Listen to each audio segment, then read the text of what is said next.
Malam selalu terasa berbeda di simpang 3 Desa Kandang Kebo, Salatiga. Di tempat di mana 3 jalan bersimpangan bertemu itu, suasananya selalu berubah seiring turunnya senja. Pohon-pohon besar dengan akar yang menjalar seperti urat nadi tua mengelilingi jalan, memeluk kegelapan dengan misteri yang tak terkatakan. Cahaya lampu dari warung tenda yang berdiri di tepian jalan simpang 3, milik seorang pria bernama Andrianto Kuntowijoyo itu, menjadi satu-satunya tanda kehidupan di tengah kesunyian yang mencekam. Angin yang bertiup membawa aroma tanah basah bercampur bunga Kamboja, menyelimuti siapa saja yang melintasi tempat itu dengan perasaan yang tak nyaman. Desa Kandang Kebo bukanlah tempat yang makmur. Penduduknya hidup dari bertani dan beternak, bergantung sepenuhnya pada kemurahan alam. Namun, tanah di desa itu keras, tak ramah bagi biji-biji padi yang coba mereka tanam. Hasil panen seringkali mengecewakan, memaksa banyak keluarga berhutang kepada rentenir desa yang memanfaatkan kesulitan mereka.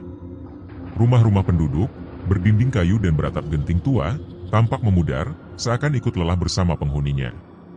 Kehidupan desa itu adalah potret kegetiran yang bersahaja, di mana tawa anak-anak adalah satu-satunya suara yang melawan kepasrahan.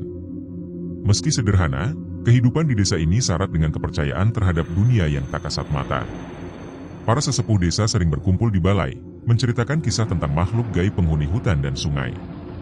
Simpang 3 itu sendiri dianggap keramat, tempat di mana arwah-arwah gentayangan berkumpul. Jangan meludah sembarangan di simpang 3, begitu pesan yang diturunkan dari generasi ke generasi. Para sesepuh itu percaya, simpang 3 adalah persinggahan bagi jiwa-jiwa tersesat, yang masih mencari jalan pulang. Warung tenda milik Andrianto berdiri di tengah kepercayaan ini. Sebuah warung kecil, hanya terbuat dari tenda plastik biru dengan tiang-tiang bambu. Di dalamnya terdapat meja dan bangku sederhana, yang menjadi saksi obrolan hangat para pelanggan pencari kopi panas pengusir dingin. Andrianto tahu, membuka warung di simpang 3 adalah perjudian.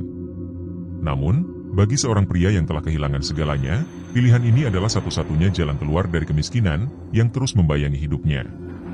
Warung itu, entah bagaimana, selalu ramai. Pelanggan dari desa tetangga berdatangan, tak hanya menikmati kopi dan mie instan, tapi juga cerita-cerita seram yang mengitari simpang 3. Mereka mengaku melihat bayangan seorang perempuan bergaun putih di sekitar warung.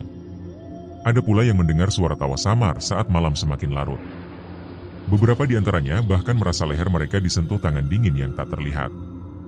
Anehnya, para pelanggan itu bukannya menjauh, cerita-cerita menyeramkan itu justru menarik lebih banyak pelanggan ke warung Andrianto. Postur tubuh Andrianto lumayan kurus dengan sorot mata, yang tampak lebih tua dari usianya, ia selalu menyambut tamunya dengan senyum tipis.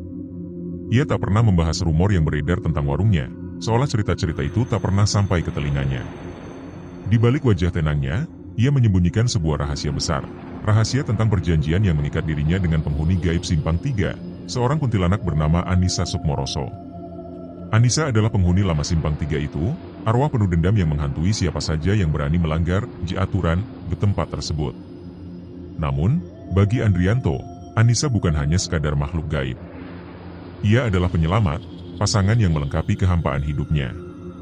Perjanjian mereka sederhana, Anissa akan membawa keberuntungan bagi warung Andrianto, sementara Andrianto bersumpah setia kepada Anissa, meskipun dunia menentangnya. Masyarakat sekitar, yang masih percaya pada klinik, merasa ada yang janggal dengan kesuksesan Andrianto. Namun, tak satupun yang berani terang-terangan menuduh. Mereka lebih memilih membicarakan di belakang, sambil menyelipkan doa perlindungan setiap kali melewati simpang 3. Seorang dukun desa, Mbah Jayeng Rono, bahkan memperingatkan, jangan terlalu sering ke warung itu. Tempat itu bukan untuk manusia biasa. Namun, peringatan itu justru membuat rasa penasaran semakin membuncah. Dan, warung tenda Andrianto kian dibanjiri pelanggan. Malam-malam di simpang 3 semakin mencekam.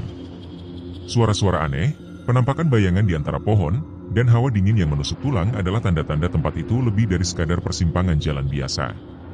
Bagi Andrianto, fakta itu merupakan pengingat jika warungnya berdiri di atas batas tipis, antara dunia manusia dan dunia arwah.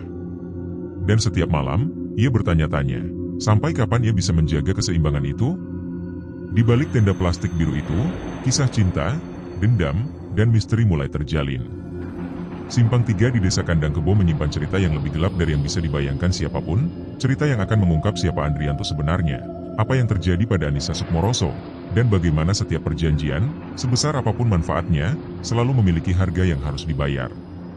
Sebelum video cerita horor ini berlanjut, ada baiknya para sahabat untuk memberikan subscribe, like dan menyebarkan video ini, sehingga memotivasi kami untuk membuat cerita video yang lebih menyeramkan, menakutkan, menarik, dan memberikan pesan-pesan positif dalam berkehidupan. Sebagai informasi, cerita horor misteri cinta kuntilanak Simpang 3 ini merupakan cerita horor karya Mas Prima SP Fardana yang dikirim via email beberapa hari lalu. Dan selamat menonton. Desa Kandang Kebo di Salatiga, Jawa Tengah, ini seperti desa pada umumnya, tenang dan terpencil. Tapi ada satu tempat yang selalu jadi bahan pembicaraan penduduk, Simpang 3 di ujung desa. Katanya, tempat itu sudah lama dikenal angker. Kalau malam, orang-orang lebih memilih memutar jalan meski lebih jauh, daripada melewati Simpang 3 itu. Udara di sana selalu terasa dingin, bahkan di siang bolong, seolah ada sesuatu yang bersembunyi di balik setiap sudutnya. Tapi anehnya, warung tenda Andrianto justru berdiri di situ. Pria berusia awal 30-an itu mendirikan warung kecil dengan tenda plastik biru dan lampu redup, yang entah kenapa selalu ramai pengunjung. Kopi panas, mie instan, dan gorengan sederhana menjadi andalannya. Para petani, sopir truk, bahkan anak-anak muda sering mampir ke sana untuk sekadar ngobrol atau menghabiskan malam. Namun, tak sedikit yang merasa tidak nyaman saat berada di warung itu. Ada yang bilang, mereka sering mencium aroma bunga kamboja yang datang tiba-tiba, meski di sekitar warung tak ada kuburan. Beberapa pelanggan mengaku pernah melihat bayangan perempuan bergaun putih melintas di antara pohon-pohon besar di dekat warung. Suara tawa pelan, seperti menertawakan mereka, sering terdengar dari arah kegelapan. Aku baru duduk 5 menit, tiba-tiba rasanya ada yang memperhatikan dari belakang. Padahal nggak ada siapa-siapa, kata seorang pelanggan suatu malam. Pengunjung lain mengangguk, setuju. Iya, aku juga ngerasa gitu. Nggak enak rasanya di sini lama-lama. Meski begitu, warung itu tetap ramai. Ada daya tarik aneh yang membuat orang selalu kembali, seolah ada sesuatu yang memaksa mereka untuk datang lagi. Karena itu, warga desa mulai berbisik-bisik, bertanya-tanya, apa rahasia di balik kesuksesan warung itu. Gak wajar. Di Simpang 3 angker kok malah laku, diujar salah satu warga desa Kandang Kebo kepada temannya. Malam itu, angin berhembus lebih kencang dari biasanya. Lampu di warung Andrianto berkelap-kelip, seolah mau padam. Seorang pelanggan yang baru datang tiba-tiba berhenti di depan warung, matanya melotot ke arah pohon besar di seberang jalan. Kalian lihat itu? Tanyanya sambil menunjuk. Semua menoleh, tapi tidak ada apa-apa di sana.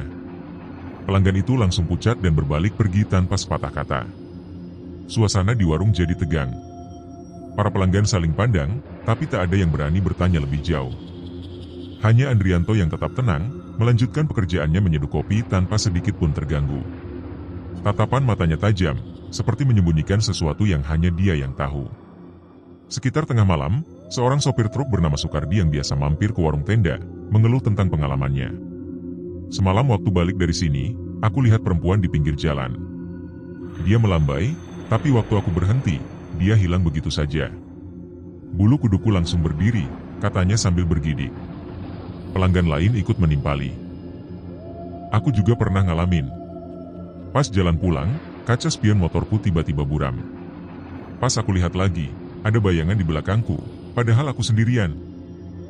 Cerita-cerita seperti ini semakin sering terdengar, membuat suasana warung semakin mencekam. Suatu malam, seorang pemuda memberanikan diri bertanya kepada Andrianto, "Mas, kok nggak takut buka warung di sini?" Banyak yang bilang Simpang 3 ini angker. Mendapat pertanyaan itu, Andrianto hanya tersenyum tipis, lalu menjawab singkat, "Rezeki ada di mana-mana, asal kita berani ambil." Jawabannya seolah menyiratkan sesuatu yang lebih dalam, tapi pemuda itu tak berani bertanya lebih lanjut. Lama-lama, rumor tentang warung itu semakin berkembang. Beberapa warga mulai menduga, mungkin Andrianto punya perjanjian dengan makhluk gaib. Apalagi, sejak warung itu berdiri, kejadian aneh di Simpang 3 jadi semakin sering terjadi. Beberapa pelanggan, bahkan mulai merasa lebih dari sekadar diawasi.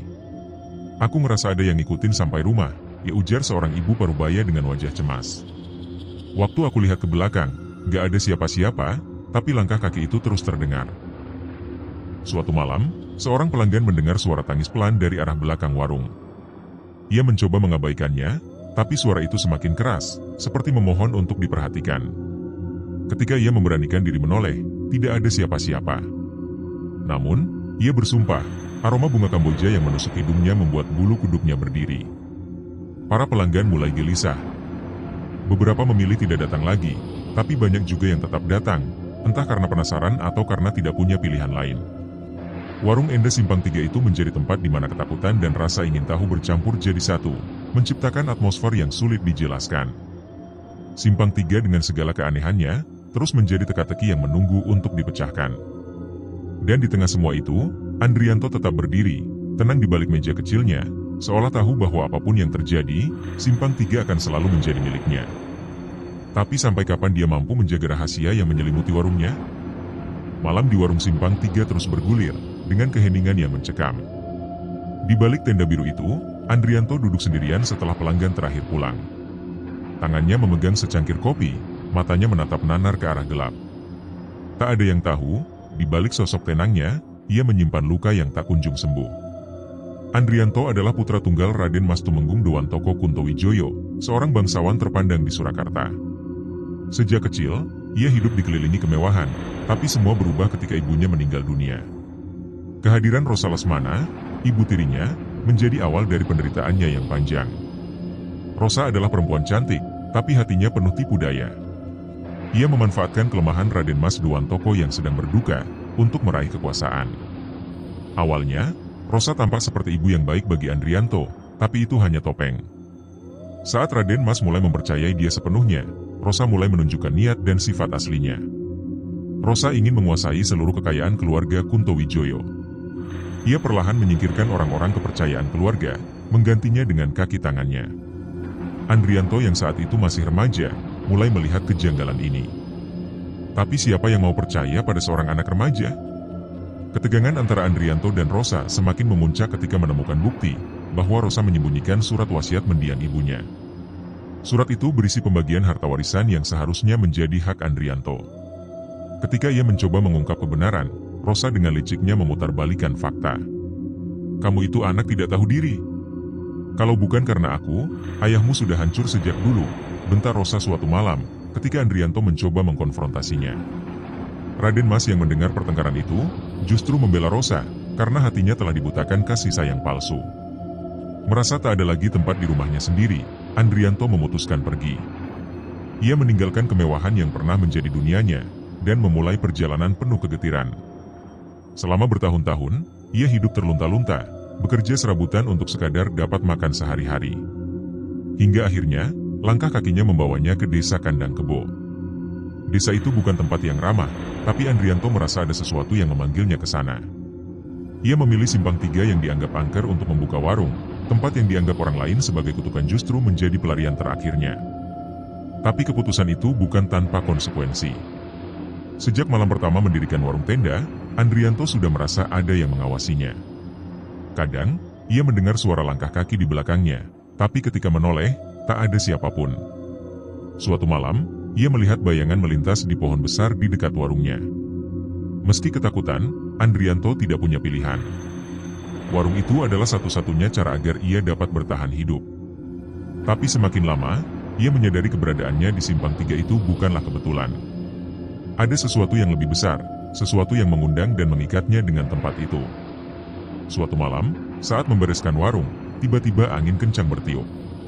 Lampu minyaknya padam, meninggalkan kegelapan total.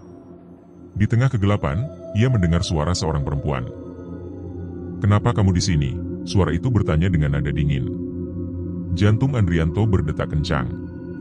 Ia tahu tidak ada siapa-siapa di sana selain dirinya.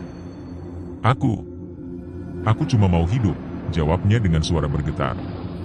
Tapi perempuan pemilik suara itu tidak menjawab lagi, hanya tawa lirih yang menggema di tengah malam, membuat bulu kuduknya berdiri. Esok paginya, ia menemukan setangkai bunga Kamboja tergeletak di meja warungnya. Andrianto tidak tahu apa arti bunga itu, tapi ia merasa ada sesuatu yang berubah sejak malam itu. Pelanggan mulai berdatangan lebih banyak, dan warungnya menjadi semakin ramai. Tapi di balik kesuksesan itu, Andrianto tahu ia tidak sepenuhnya sendiri di tempat itu. Ada sesuatu yang menemaninya, sesuatu yang mungkin membantu, tapi juga bisa menghancurkannya kapan saja. Dan di lubuk hatinya, ia tahu Simpang 3 itu menyimpan rahasia yang tidak bisa diabaikan. Meski hidupnya kini lebih baik dibanding masa lalu, Andrianto sadar keberadaan warungnya di Simpang 3 ini bukan hanya tentang mencari nafkah. Ini adalah pertempuran untuk bertahan di antara manusia dan sesuatu yang tidak sepenuhnya berasal dari dunia ini. Karena itu, ia hanya bisa berharap keputusannya tetap tinggal di sana tidak menjadi keputusan yang disesali seumur hidupnya. Malam itu angin bertiup kencang, membuat dedaunan pohon di sekitar Simpang 3 berdesir seperti bisikan-bisikan samar. Andrianto sedang duduk di warungnya, menikmati kopi hangat setelah semua pelanggan pulang. Warung sudah sepi, tapi hatinya terasa tidak tenang. Udara terasa lebih dingin dari biasanya, seperti ada sesuatu yang mengintai dari kegelapan. Saat hendak membereskan meja, tiba-tiba terdengar suara tangis pelan dari arah pohon besar di seberang jalan. Andrianto menghentikan gerakannya, memicingkan mata ke arah sumber suara.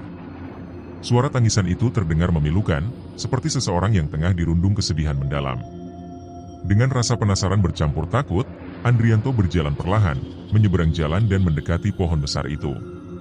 Di bawah sinar bulan yang redup, ia melihat sosok perempuan bergaun putih, duduk bersimpuh di tanah, wajahnya tertunduk. Rambut panjangnya terurai, menutupi sebagian besar wajahnya. "Mbak, nggak apa-apa? Kenapa malam-malam di sini?" Andrianto memberanikan diri bertanya. Perempuan itu tidak menjawab, hanya tangisannya yang semakin terdengar lirih. Andrianto ragu sejenak, tapi nalurinya mendorongnya untuk mendekat. "Saya cuma mau bantu," ujarnya lagi, kini lebih dekat. Namun, ketika perempuan itu perlahan mendongakkan wajahnya, Andrianto tersentak.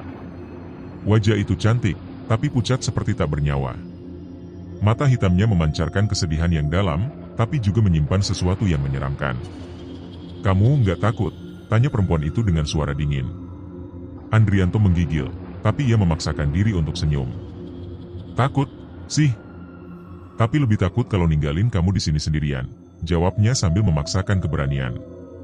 Perempuan itu tersenyum tipis, tapi senyumnya justru membuat bulu kuduk Andrianto berdiri. "Namaku Anissa," katanya pelan.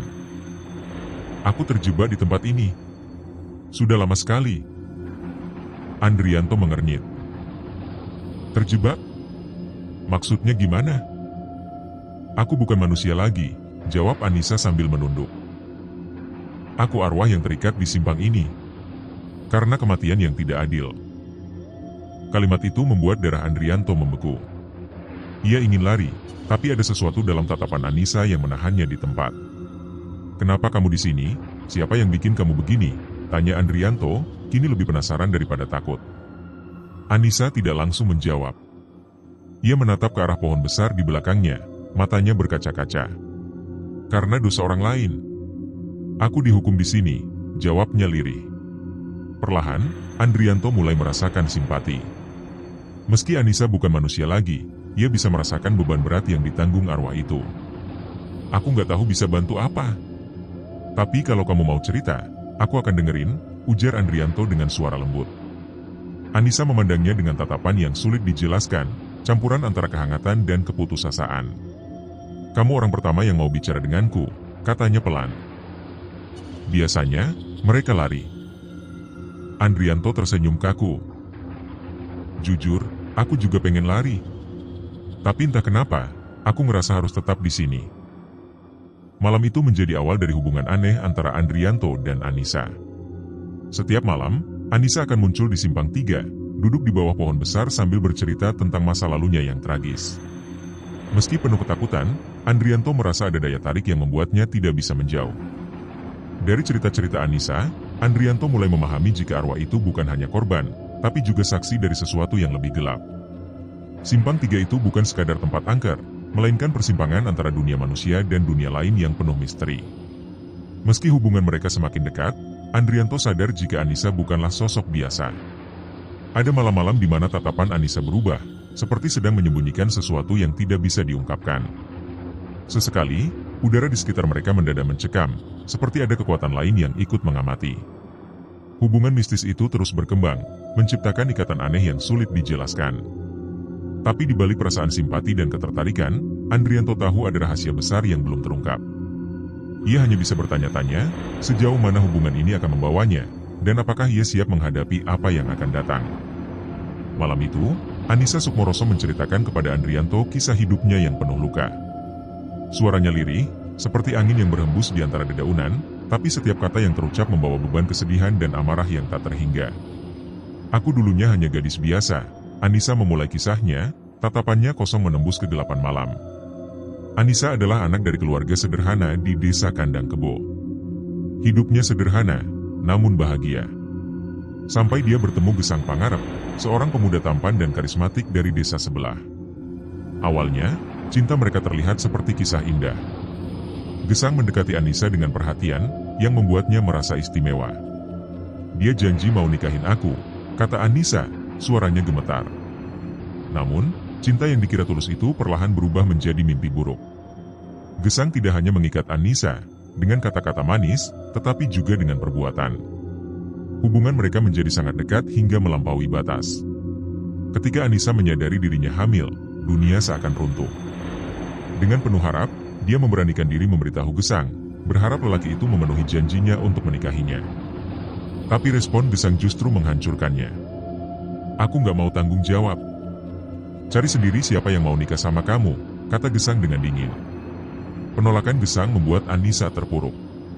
Keluarganya, yang sangat menjunjung tinggi kehormatan, juga mulai mencurigai perubahan pada diri Anissa. Dalam keadaan tertekan, Anissa kembali menemui Gesang untuk meminta pertanggungjawabannya. Tapi Gesang yang sudah merasa terbebani, mengambil langkah keji. Suatu malam, Gesang mengajak Anissa bertemu di Simpang 3, di bawah pohon besar yang kini menjadi saksi bisu penderitaan Anissa. Gesang berjanji akan mencari solusi. Dengan hati penuh harap, Anissa datang, tidak menyadari undangan itu adalah jebakan. Dalam gelapnya malam, Gesang menghabisi Anissa dengan cara yang kejam. Tangan yang dulu membelainya penuh cinta kini, berubah menjadi alat pembunuhan. Anissa berusaha melawan, memohon ampun, tapi Gesang tidak memberi celah. Kamu cuma jadi masalah buat aku, bentak Gesang, sebelum akhirnya menghilangkan nyawa Anissa. Tubuh Anissa yang tak bernyawa dibuang begitu saja di Simpang 3. Gesang berpikir segalanya selesai, tapi ia salah besar. Nyawa Anissa mungkin telah diambil, tapi jiwanya tetap tinggal di tempat itu, menyaksikan tubuhnya membusuk di bawah pohon yang kini menjadi rumah bagi dendamnya. Ketika warga desa menemukan mayat Anissa keesokan harinya, desas-desus pun menyebar. Tapi Gesang dengan manipulasi dan pengaruh keluarganya, berhasil lolos dari tuduhan. Bahkan, dapat melanjutkan hidupnya seolah-olah tidak terjadi apa-apa. Namun, roh Anissa tidak akan membiarkan itu terjadi. Aku melihat semuanya, kata Anissa kepada Andrianto, matanya berkaca-kaca. Aku melihat dia menikah, membangun keluarganya, hidup bahagia, sementara aku terjebak di sini. Aku bersumpah, aku tidak akan membiarkannya lolos dari dosa yang dilakukan. Malam-malam di Simpang 3 mulai dipenuhi kehadiran Anissa. Dendamnya menjelma menjadi tawa seram, yang membuat siapa saja bergidik. Gesang dan keluarganya mulai diteror penampakan Anissa, yang sering muncul di sudut mata mereka, membawa aroma bunga Kamboja yang menyengat. Satu persatu, anggota keluarga Gesang mengalami hal-hal aneh. Mereka bermimpi buruk, mendengar suara tangis Anissa di malam hari, hingga melihat sosoknya yang berdiri diam di depan rumah mereka. Dendam Anissa begitu kuat, tapi tidak ada satupun yang bisa menghentikannya. Namun, takdir mempertemukan Anissa dengan Andrianto. Entah bagaimana, Andrianto mampu meredakan amarah Anissa yang membara. Aku nggak tahu kenapa aku bisa nyaman sama kamu, ujar Anissa dengan nada lebih lembut. Kehadiran Andrianto menjadi oasis di tengah api dendam, yang menghanguskan jiwa Anissa. Meski mulai tumbuh rasa cinta di antara mereka, Andrianto tahu hubungan ini mustahil. Aku cuma manusia biasa, ujar Andrianto suatu malam. Tapi kalau aku bisa bantu kamu berdamai, aku akan lakukan apa saja. Mendengar kalimat Andrianto yang menyejukkan itu, Anissa hanya tersenyum tipis, tapi ada bayangan kesedihan di matanya. Hubungan mereka menjadi semakin rumit, antara cinta yang mulai bersemi dan dendam yang belum terbalaskan. Anissa tahu dia tidak bisa meninggalkan dunia ini, sebelum Gesang mendapatkan balasan atas dosanya. Tapi di sisi lain, dia mulai merasakan kembali kehangatan yang pernah hilang, sesuatu yang hanya bisa diberikan Andrianto. Warung Simpang 3 yang dulu ramai kini mulai berubah. Suasana yang sebelumnya hangat penuh canda tawa para pelanggan, berubah menjadi mencekam. Andrianto tak bisa mengabaikan perubahan ini, meskipun mencoba berpura-pura tidak tahu. Malam itu, seorang pelanggan tetap bernama Kartoyo datang, untuk makan mie telur seperti biasa. Tapi kali ini, ada sesuatu yang aneh pada pria tua itu. Ia tampak gelisah, sesekali melirik ke arah pohon besar di Simpang 3. "Mas Andri, saya dengar kabar nggak enak soal warung ini," katanya sambil berbisik. Andrianto mencoba tersenyum, meski hatinya berdebar. "Kabar apa, Pak?" "Orang suka gosip aja," jawabnya, berusaha tenang. Tapi Kartoyo hanya menggeleng. "Ada orang yang bilang mereka lihat bayangan putih di belakang warung ini. Suara ketawanya dingin banget, Mas."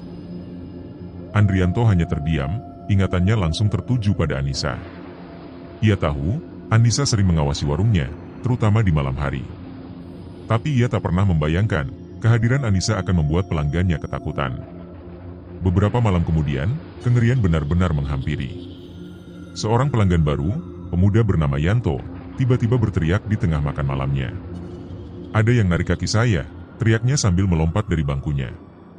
Semua orang di warung langsung panik. Andrianto berusaha menenangkan suasana. Tapi saat melihat ke bawah meja tempat Yanto duduk, matanya melebar. Ada bekas tangan berlumpur di lantai, seperti seseorang baru saja merangkak di bawah meja. Ia menelan ludah, tapi tak mengatakan apa-apa. Malam itu, Yanto ditemukan tewas di jalan pulang. Tubuhnya tergeletak di tepi sungai dengan wajah penuh ketakutan. Penduduk desa mulai berbisik-bisik, menyalahkan warung Simpang 3 sebagai sumber malapetaka. "Ada yang gak beres di warung itu," kata Bu Sarmi, seorang sesepuh desa. "Dulu tempat itu angker. Sekarang malah jadi tempat makan. Mana bisa roh di situ tenang?" Gosip mulai menyebar, membuat pelanggan warung Andrianto makin sedikit. Anissa muncul di warung pada suatu malam, wajahnya tampak dingin. "Mereka yang melanggar aturan akan menerima akibatnya," katanya pelan. Andrianto hanya memandangnya dengan rasa bersalah. "Tapi, mereka cuma orang biasa, Anissa. Mereka nggak salah apa-apa," ujarnya memohon. Namun Anissa tidak mendengarkan. Baginya, siapapun yang dinilai tidak menghormati tempat itu, layak dihukum. Dalam pandangannya, warung itu bukan sekadar tempat makan, tapi juga tempat suci bagi dendamnya. Pada malam berikutnya, seorang pelanggan mabuk mulai bertingkah di warung. Ia memaki-maki Andrianto tanpa alasan, menumpahkan minuman, bahkan menendang meja sampai berjumpalitan. Andrianto mencoba menghentikannya, tapi lelaki itu terus mengumpat. Ketika lelaki itu keluar dari warung, Andrianto merasa ada yang salah. Ia mendengar suara langkah kaki berat, seperti seseorang sedang diseret. Tapi ketika melihat ke arah jalan, ia tidak melihat siapapun. Keesokan harinya, lelaki pemabuk itu ditemukan tewas di dekat Simpang 3, dengan leher terpuntir ke arah yang mustahil. Peristiwa demi peristiwa ini membuat Andrianto mulai mempertanyakan cintanya pada Anissa.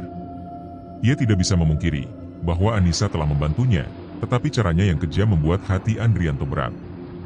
Malam-malam di warung semakin sepi. Pelanggan tidak lagi datang, kecuali mereka yang nekat atau tidak tahu cerita tentang warung itu. Andrianto mulai merasakan beban yang tak tertanggungkan. Dalam diam, Andrianto menatap pohon besar di Simpang 3. "Anissa, kalau kamu terus begini, aku nggak tahu apa aku bisa mempertahankan warung ini," bisiknya pada malam yang sepi. Tapi jawaban dari Anissa hanya senyap, disertai aroma bunga Kamboja yang semakin menyengat di udara.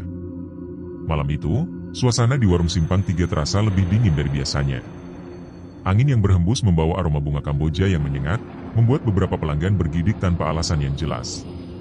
Sementara Andrianto mencoba tetap melayani mereka, dengan senyum yang dipaksakan. Sekitar pukul 9 malam, seorang pelanggan tiba-tiba mengeluh merasa diawasi. "Mas, ada yang ngintip dari belakang tenda," katanya sambil melirik ke sudut warung yang gelap. Andrianto menoleh, tapi tidak ada apa-apa. "Ah, mungkin bayangan pohon, Pak," jawabnya sambil berusaha mengalihkan pembicaraan. Tak lama setelah itu, lampu warung berkedip-kedip, lalu mati seketika. Gelap menyelimuti tenda, hanya diterangi cahaya bulan yang pucat. "Loh, kok mati lampunya, Mas?" salah satu pelanggan bertanya, nada suaranya mulai terdengar panik. Tiba-tiba, suara tawa lirih menggema di udara. Tawa itu pelan, tapi cukup jelas untuk membuat bulu kuduk berdiri. Para pelanggan saling pandang, wajah mereka mulai pucat. "Itu suara apa?" bisik seorang ibu dengan nada gemetar. Tawa itu semakin keras, lalu mendadak berhenti.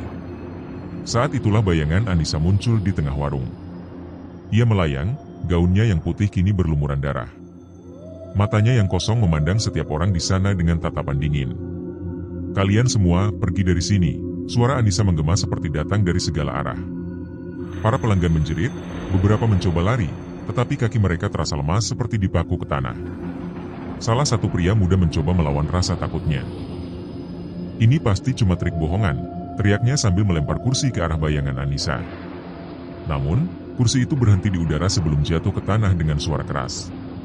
Anissa menoleh ke arah pria itu, wajahnya berubah menyeramkan dengan mulut yang terbuka lebar hingga hampir menyentuh dadanya. Pria itu jatuh terduduk, menjerit histeris. Dari mulutnya keluar darah hitam yang mengalir deras, membuat semua orang di warung semakin panik. Satu persatu pelanggan mulai lari, meninggalkan warung dalam kekacauan. Di tengah jeritan itu, Andrianto berdiri terpaku. Ia ingin bergerak, tapi tubuhnya kaku. "Anissa, hentikan! Tolong hentikan perbuatanmu itu," teriaknya dengan suara serak. Anissa menoleh kepadanya, matanya yang kosong seolah menembus jiwa Andrianto. "Aku hanya melindungimu, Andri," jawab Anissa dengan nada yang aneh, campuran antara kasih sayang dan kebencian. Tapi sebelum Andrianto sempat membalas, Anissa melayang keluar dari tenda, menghilang ke kegelapan malam, meninggalkan bau amis darah dan bunga Kamboja. Penduduk desa yang mendengar jeritan segera datang untuk melihat apa yang terjadi. Mereka menemukan warung berantakan, meja dan kursi terbalik, dan beberapa pelanggan masih terduduk dengan wajah pucat ketakutan. Seorang sesepuh desa, Sukarman, datang mendekati Andrianto yang masih berdiri kaku di tengah warung. "Mas Andri, ini udah kelewatan. Tempat ini harus ditutup. Kalau enggak, entah apa lagi yang akan terjadi," katanya tegas. Andrianto hanya bisa mengangguk pelan. Ia tahu, warung ini sudah tidak lagi menjadi tempat yang aman. Tapi di dalam hatinya, ia juga merasa bersalah. Anissa yang ia cintai, adalah sumber dari semua kengerian ini. Malam itu, Simpang 3 kembali sunyi. Hanya suara jangkrik yang terdengar, diselingi desir angin yang membawa aroma bunga Kamboja. Tapi di balik keheningan itu, Andrianto tahu, kengerian belum berakhir. Di sudut Simpang 3, di bawah pohon besar, bayangan Anissa terlihat samar. Ia berdiri diam, memandang ke arah warung yang kini kosong. "Aku akan selalu di sini, Andrianto," bisiknya pelan, sebelum menghilang ke dalam kegelapan. Malam itu, Anissa muncul kembali di hadapan Andrianto, tapi ada sesuatu yang berbeda. Wajahnya tidak lagi hanya memancarkan dendam, tetapi juga tekad yang membara. "Waktunya tiba, Andrianto. Kita akan mengungkap kebenaran," katanya dengan suara dingin, tapi penuh keyakinan. Andrianto meskipun masih diliputi ketakutan, mendengar penjelasan Anissa tentang kejahatan Rosa Lesmana. "Dia meracuni ayahmu perlahan-lahan. Makanan dan obat-obatannya telah tercemar. Dia akan membuat Raden Mas Tumenggung mati perlahan, tanpa seorang pun curiga," ujar Anissa dengan nada penuh kemarahan. Mendengar itu, Andrianto merasakan darahnya mendidih. "Bagaimana kamu tahu semua ini, Anissa?" tanyanya dengan nada bergetar. Anissa tersenyum dingin. "Arwah ewah yang tak tenang punya cara sendiri untuk melihat apa yang tersembunyi," jawabnya. Anissa lalu memimpin Andrianto ke sebuah rumah kosong di pinggir desa. Di sana, dia menunjukkan sebuah kotak kayu tua yang dipenuhi dokumen-dokumen penting. "Ini bukti yang kamu butuhkan," katanya. Di dalam kotak itu, terdapat surat-surat dokter palsu yang dibuat Rosa, serta catatan pengiriman racun dari seorang pemasok di kota. Anissa menjelaskan bagaimana Rosa bersekongkol dengan dokter keluarga untuk membuat Raden Mas tampak seolah-olah sakit akibat usia tua. Andrianto merasa gemetar memegang bukti itu. Namun, rasa takutnya perlahan digantikan tekad untuk menuntut keadilan bagi ayahnya dan keluarganya. "Aku akan membawa ini kepada ayah," katanya dengan penuh keyakinan. Tapi Anissa tidak berhenti di situ. "Rosa tidak akan menyerah begitu saja. Dia akan mencoba menyingkirkanmu juga. Aku akan memastikan dia mendapat balasan lebih dahulu," ujarnya. Malam itu, di kediaman keluarga Kuntowijoyo, Rosa sedang menikmati segelas anggur mahal di ruang pribadinya. Tiba-tiba, ia mendengar suara langkah kaki berat mendekat. "Siapa di sana?" tanyanya dengan nada tegas, tapi tidak ada jawaban. Seketika, bayangan Anissa muncul di cermin besar di ruang itu. Rosa terkejut dan menjatuhkan gelasnya. "Siapa kamu? Apa yang kamu inginkan?" jerit Rosa. Anissa hanya tersenyum dingin. "Aku adalah akhir dari kejahatanmu," bisiknya diiringi suara tawa yang menyeramkan.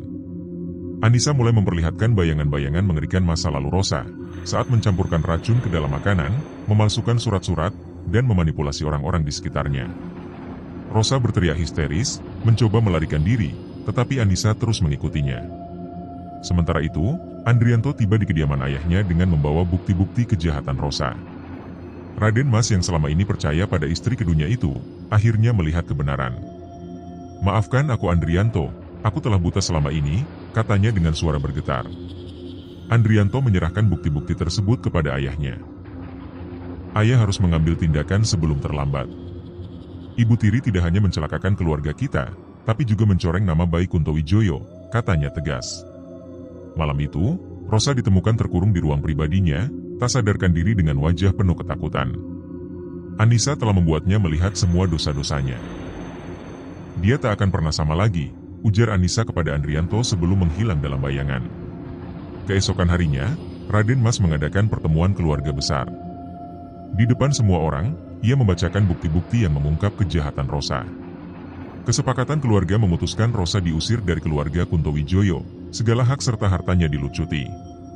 Selain itu, Rosa harus menjalani hukuman penjara dengan vonis tahu, karena merencanakan pembunuhan dan perampasan harta keluarga Kunto Wijoyo. Dengan kejahatan Rosa terungkap, Andrianto akhirnya diterima kembali sebagai ahli waris sah. Namun, di tengah kebahagiaan itu, ia tetap merasa kehilangan. Anissa yang telah membantunya, tetap menjadi sosok yang tak dapat dimiliki sepenuhnya.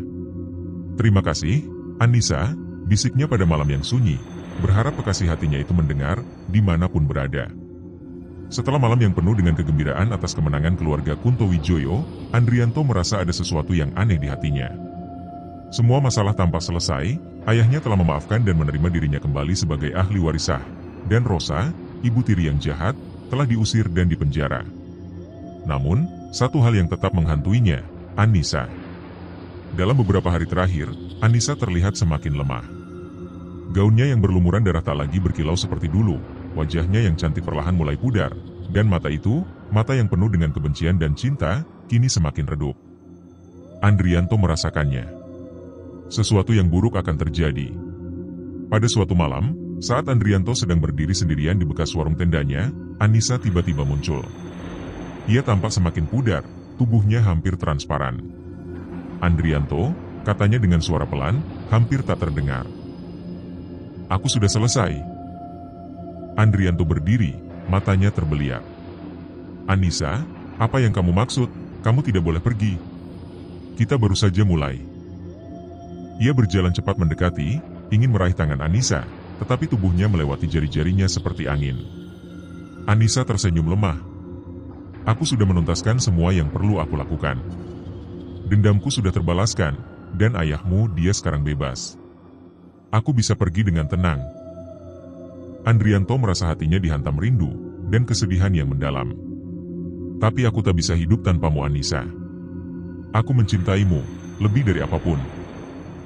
Anissa menatapnya dengan tatapan yang sulit dijelaskan, seakan mengerti betapa besar cinta yang Andrianto rasakan. Namun, Anissa tetap berkata dengan lembut, "Kamu harus melanjutkan hidupmu Andrianto. Jangan biarkan dirimu terjebak dalam kenangan tentangku." "Aku tak bisa," jawab Andrianto dengan air mata mulai mengalir di wajahnya. "Aku tak bisa melupakanmu. Kamu adalah bagian dari hidupku Anissa." Anissa melayang lebih tinggi, wajahnya perlahan menghilang di balik kabut malam. "Kamu harus mampu Andrianto. Jika tidak, kamu akan terperangkap dalam dunia ini, dunia yang tak bisa aku bawa bersamamu." Langit malam yang gelap seakan mendengarkan, dan semilir angin yang membawa bau bunga Kamboja kembali terasa lebih tajam. Andrianto merasa sebuah kekuatan tak terlihat menariknya mundur, menahan langkahnya. "Aku akan selalu ada, meski kamu tak melihatku lagi." Suara Anissa terdengar lebih jauh, seakan berasal dari dalam hatinya. "Cintaku akan tetap bersamamu, tapi aku harus pergi." Andrianto ingin berteriak, tapi suaranya terhenti di tenggorokan. Ia merasa tubuhnya lemah, seolah-olah segala tenaga meninggalkannya. "Kamu tak bisa pergi Anissa. Jangan tinggalkan aku," teriaknya, namun suaranya hilang begitu saja. Bayangan Anissa perlahan menghilang dari simpang 3, tempat pertama kali mereka bertemu. Ia berdiri di sana, menghadap Andrianto untuk terakhir kalinya. Selamat tinggal Andrianto, kata Anissa, wajahnya kini hanya bayangan samar yang hampir tak tampak. Andrianto jatuh terduduk di tanah, wajahnya basah oleh air mata. Ia merasa kosong. Semua yang telah terjadi, semua yang telah diperjuangkan, kini terasa sia-sia. Anissa cinta sejatinya, telah pergi. Di kejauhan, bayangan Anissa terlihat samar di antara pohon-pohon besar di Simpang 3. Meskipun tubuhnya menghilang, Andrianto merasa dia masih mengawasinya, menjaga dari jauh. Dan meskipun ia tahu, perpisahan ini adalah akhir dari perjalanan mereka, ia merasa cinta Anissa akan selalu hidup di dalam hatinya, tak tergantikan oleh waktu. Tamat.